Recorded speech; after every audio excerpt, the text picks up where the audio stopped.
UFC fights that I need to see in the Big 25. Okay, we are bringing these fights to the Big 25. For starters, we got Ilya versus Islam. Okay, Islam, you can't run anymore, bro. I'm tired of, seeing these tweets from Ali Abdelaziz saying, I think Islam could probably fucking, fight Dricus and he'd beat him. Or actually, he could fight Alex. He could fight Alex Pereira and beat him. That is no joke. Ali Abdelaziz is tweeting that bullshit when he has an extreme challenge in Ilia Topuria. And, I know there's these people who still don't believe in Ilia whatsoever, and they think, listen, brother, this guy good at featherweight, but, brother, I think Movzar beat him, and then, brother, I think, too small for lightweight, too small.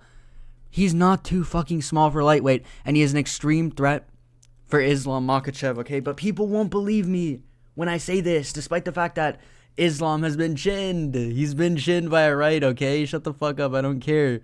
But, I blob about this probably every fucking video, but, it's the truth. It's the truth, okay? Ilya would fucking submit Islam, okay? He doesn't even have to knock him out because he's too cocky, bro. And this isn't another small guy. Islam was out there at the press conference when he was asked about Ilya. He said, brother, I'm tired of giving these small guys chance. He's not another fucking small guy. He's literally moving up a division to come and chase your ass because you're trying to go fight fucking, Shavkat, who's never going to be champ, by the way. But listen, this fight needs to happen. Okay, no more dancing around the fact. No more, bro, Islam needs to move up, bro. He can't be fucking stuck at lightweight fighting featherweights all the time. I don't give a shit. Okay, I don't want to see Charles Oliveira get a title shot off of Michael Chandler and not have Ilia Topuria fight Islam instead, bro. Like, the fact that Islam was saying, nah, brother, Ilya too small. I don't think I want to fight him. But Charles, of course, I need to give rematch to him, of course. He literally said that at the press conference. He knows Charles isn't a threat compared to Ilya, bro. This isn't some fucking, Islam's being a good guy, offering Oliveira a title shot. Bro, shut the fuck up. We need to see Ilya. We need to see Ilya, okay? He needs to become the double champ, baby. Next fight we need to see is Max Holloway, Charles Oliveira, okay? Because, Charles Oliveira, I'm sorry, doesn't deserve a title shot because he beat Big Bad Michael Chandler. He beat Big Bad Michael Chandler. He took Michael Chandler to a decision, and he beat his ass. We don't need to see an immediate title shot because of that, bro. We can have, Max Holloway, who has a win over Charles way back in the day. It was a fluke win, some might consider, because, Charles got injured, but that was back when he was a featherweight, All the featherweight rejects, they move up to lightweight, and they become goats. And that's why, Ilia Topuria is going to become the GOAT because he's not even a featherweight reject. He's a featherweight fucking GOAT. He's going to become a lightweight GOAT, okay? So, I want to see this fight because I think that, there were talks about Ilya versus Charles. I know Ilya was calling for that, but I'd prefer, the easiest fight in the division. I prefer give Dustin Poirier to Ilia Topuria, okay? And this is a much more exciting fight in my opinion, okay? Max Holloway versus Charles, the two, some of my two favorite fighters right here. And I'd lean towards Max Holloway maybe pulling this one off. And I think this is just a good fight in general because it's going to be very entertaining for the fans. Okay, this could be one of those, one of those fights. Well, it would be for the BMF belt. It would be for the BMF belt, so it could be a headliner. I could see this being one of those Dustin versus Justin Gaethje type of fights where it's, headlining a pay-per-view. Or this could be on a completely stacked card where, maybe Alex Pereira is headlining and you got this in the co-main. And it's like a Brazil. This could be on a Brazil card, okay? This could be that, this could be an international fight week. I don't know what it could be. But this is a fight that, I've seen many people calling for, Bedtime MMA. And I agree with them that this is a fight that needs to happen. Because, this happened way back in the day. But, we need to see these guys fight again, okay? We need to see them fight again. They're two badasses. And they do deserve to fight for a BMF belt, None of these guys deserve to fight for a belt right now. Charles Oliveira, he doesn't deserve to fight for a belt right now. I know there's so many Charles fans out there. But, bro, you're delusional if you think he needs to fight for a belt after beating Michael Chandler, bro. Everyone knew he was going to beat him. Okay? Next up, we got Carlos Prates versus any two of these fucking goons, okay? We got Leon Rocky Edwards. He gets rocked every fight pretty much. Let's just fucking give him fucking Carlos Prates. Let him fucking knock him out. Or we got JDM, the guy he's got the slickest boxing in the division. Okay, he is a slick boxer. He's a good fighter. I'm not gonna say he's not a good fighter, but the problem is I don't want to see him in there with another grappler. Okay, we don't want to see him in there with another grappler. I know Craig Jones always hypes up JDM's grappling, and, he says, bro, he's got the best jiu-jitsu I've ever fucking seen in an MMA fighter, but anytime he gets in there, he's getting ragdolled and tossed around by Gilbert Burns, and we, I know that this guy's loved in the MMA community, or at least with the YouTubers, because I know a lot of people call him overrated, but when it comes to MMA YouTube, you got MMA Guru, you got Bedtime calling this guy the fucking, he's God's gift. He's God's gift to MMA, bro. He's got the best boxing, and dude, trust me, even though he gets taken down every fight and controlled on the ground, he's got amazing jiu-jitsu. He just never uses it. And, whatever, I like JDM, but I like Carlos Prates more, and I think, this would be an exciting matchup to see, and I know a lot of people would be saying, JDM's got too slick of boxing, bro. He'd fucking beat the shit out of Carlos Prates. But I'd like to, bank on a little Carlos Prates headshot, because this guy does have otherworldly power, okay? He reminds me of that Alex Pereira power. And I just need to see this fight, man. I need to see either one of these goons fight Carlos Prates, okay? And we'll see, is Carlos Prates really worth the hype, or is he just getting, is he a hype train? We'll see. Next up, I want to see Justin Gaethje versus Yair Rodriguez, and I already know this immediately. We already got the people in the chat saying, the fuck are you talking about? Justin Gaethje's a fucking beast, bro. He doesn't deserve to be fighting a bum like Yair. When in reality, Yair's striking is levels above Justin Gaethje, okay? And Yair needs to move up in weight, because at featherweight, there's an issue, which is that we've got this, we've got this problem where there's a couple grapplers up there in the title picture, and Yair, he can't defend any fucking, he cannot defend himself on the ground, okay? You get Yair to the ground, it's a free win. But, who does that remind you of? Justin Gaethje, right? Justin Gaethje, you get him to the ground, he's a free win. But he's been able to survive up there at lightweight and be able to, fight with a couple brawlers and establish himself as, when he's one of the goats. Yeah, Justin Gaethje, oh yeah, he's one of the goats for sure, bro.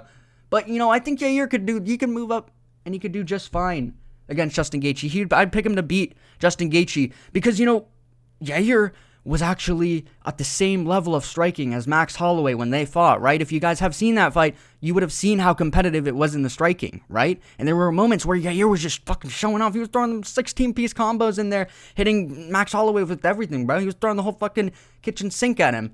Whereas, you look at a guy like Justin Gaethje versus Max Holloway, that fight was just one-sided. That was a beatdown of Justin Gaethje.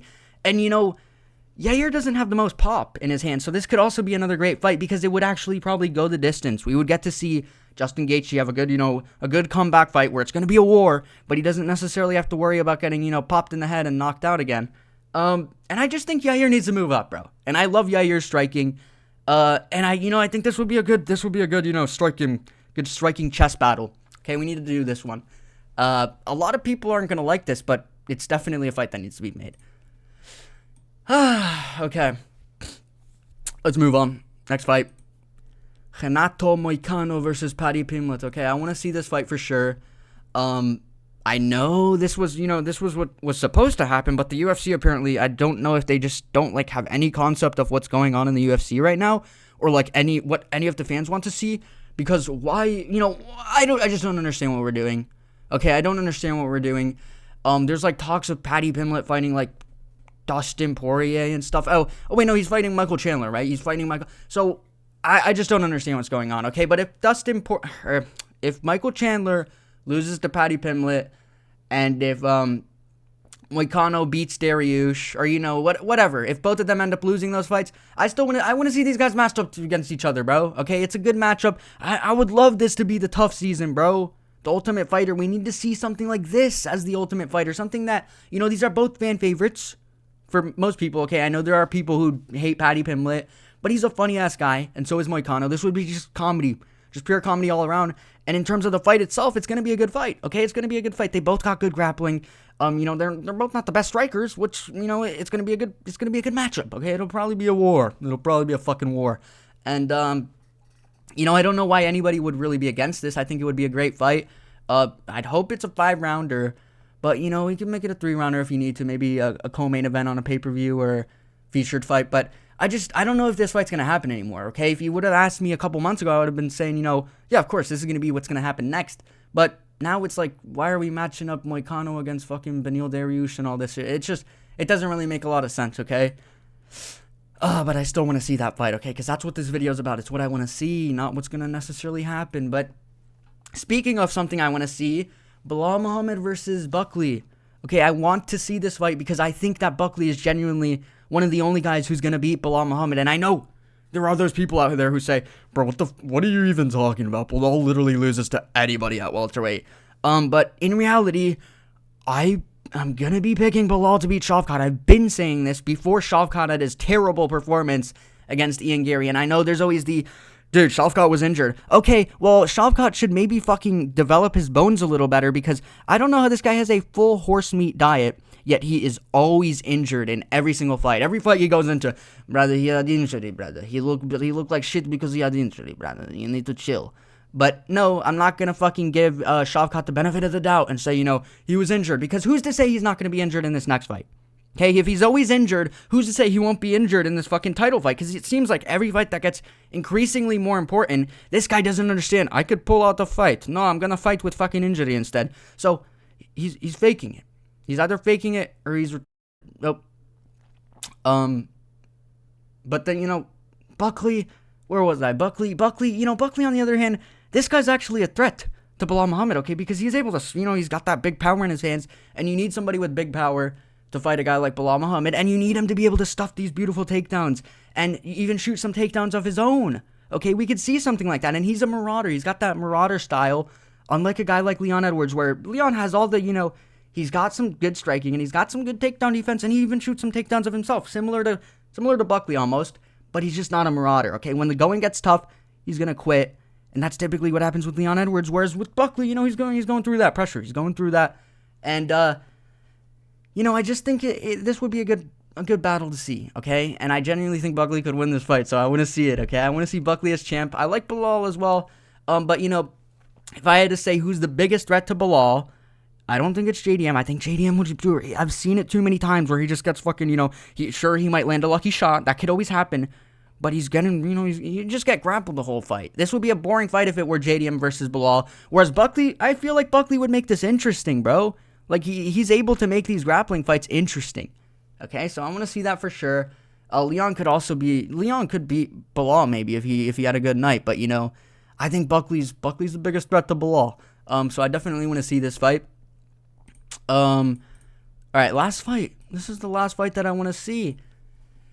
Khamzat Chimaev, brother, versus Dricus du Plessis. And I know, we booked Sean Strickland versus Dricus, which I think is the right thing. Okay, you need to give Strickland his fight just because it was such a close battle, the first fight. And, it just, you can't have Strickland fight 17 contenders to get another title shot when Izzy gets one off of every single loss, right? Izzy got fucking 16 title defender, whatever, bro. Like, Izzy's always getting these title shots. Strickland deserves one, okay, in a fight that he barely lost. If he probably won that fight, okay? It's such a 50-50 fight. You never know what happened. So let's just run it back. I'm glad we're running it back. But if Dricus wins, I definitely want to see the Khamzat fight then. And if Dricus loses that fight, I don't even know. Khamzat's probably going to beat Strickland, and then we'll fucking, we'll end up seeing this match anyway. But I definitely want to see this match, okay? Because this is a matchup that, Khamzat just looks like a marauder. And he's able to go out there and, submit everybody with his great style. And I genuinely like this guy's style, okay? I'm glad he's back because he lost a crap ton of aura. He was at the bottom of, the aura tier list because his Kamaru Usman performance wasn't the best.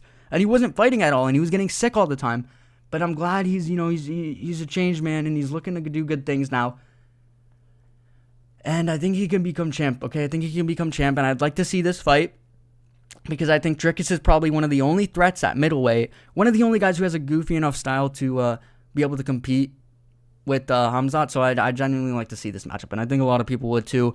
That's why so many people were calling for it before the Strickland fight. But I think that, let's just hope this matchup happens. However it ends up happening, let's hope it happens because it'd be a great fight. Okay, it'd be a fantastic fight to see. And, we've seen Khamzat get scrappy in there with guys like Burns. So who's to say, a guy like Dricus who's got some